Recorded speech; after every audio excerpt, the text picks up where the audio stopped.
Is the Congo blessed or cursed? In order to understand this question, we must do a little digging. The Congo is the richest country in all of Africa in terms of natural resources. You've heard this many times, but what does that actually mean? It means everyone wants what you have. So, throughout time, and because of the greed, the nonchalantness, and the audacity of others, millions upon millions of Congolese have died. So let's take a trip down history to unpack all of this and get a better understanding of the DRC. Is it blessed or is it cursed? Let's start at what we know to be the beginning, aka before colonization. Before any European influences, there was the Congo Kingdom. The Congo Kingdom was pretty awesome. It was literally the epicenter of Central and Sub-Saharan African culture. I'm not going to focus too much time about the Congo Kingdom because it is now part of present-day Angola and the Republic of the Congo. So we won't take all the credit, but we were pretty awesome. In short, the Congo Kingdom was the most powerful and the most developed kingdom in the region. Aside from their amazing political and military command, it was also the epicenter for trade of many necessary things during those times, such as spices or pottery, cloth, fabric, and so many other things. Then comes the Portuguese. Now, apparently, they say that they came to bring Christianity to the Africans, but they stayed to enslave. I didn't mean for that to rhyme, but you guys get the gist. Many of the Congolese captives were taken to Brazil.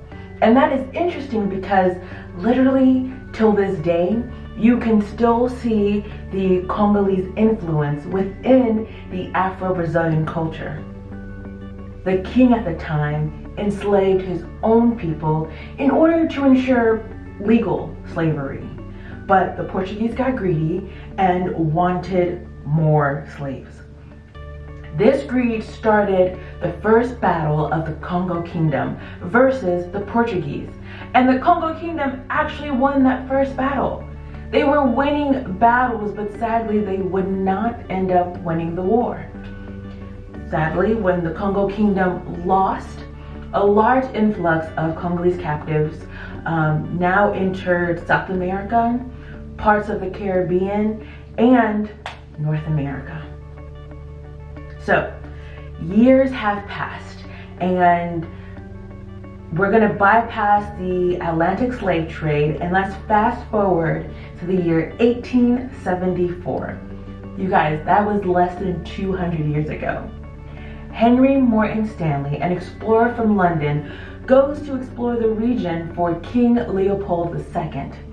He wasn't the first European to explore this area, but if you know who was, please leave your guess in the comment section below. I'm interested to see who you guys think that was. He saw the Congo was a widely untouched part of Africa.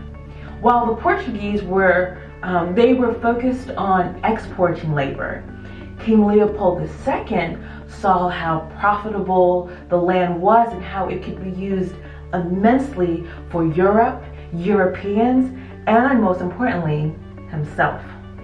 We could really dig deep into King Leo II, but for the sake of this video, I'll bypass a few details. If you want a whole video about him, just let us know in the comment section below. As the demand for cars rises in the United States and in Europe, Belgium is swimming in money, and the Congolese people are dying, being mutilated, raped, and worse, swimming in their own blood.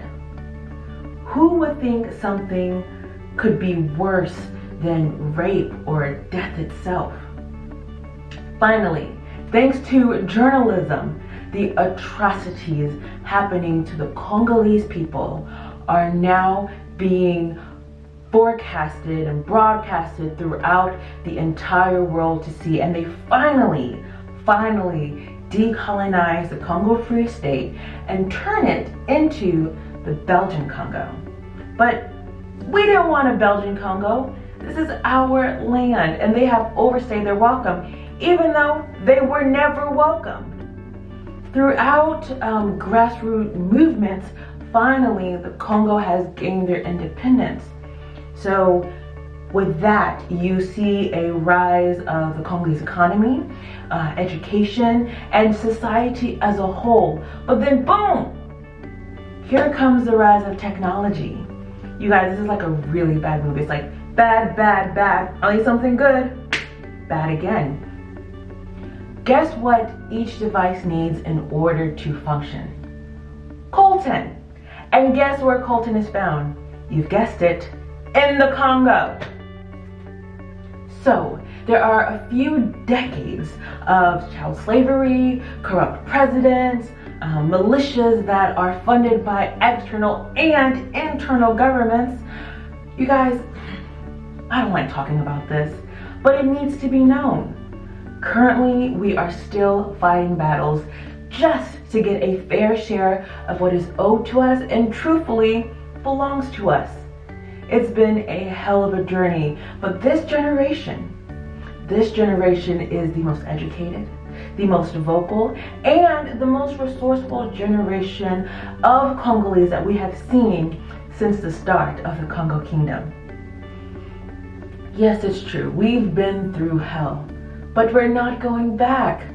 So, with that information, you tell me, is the Congo blessed or cursed?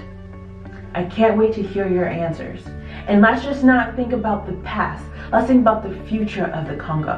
What God has given us, how we can use it to bless our own people.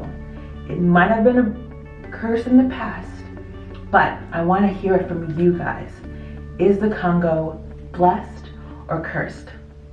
I love you all. I'll see you in the next video. And as always, stay safe.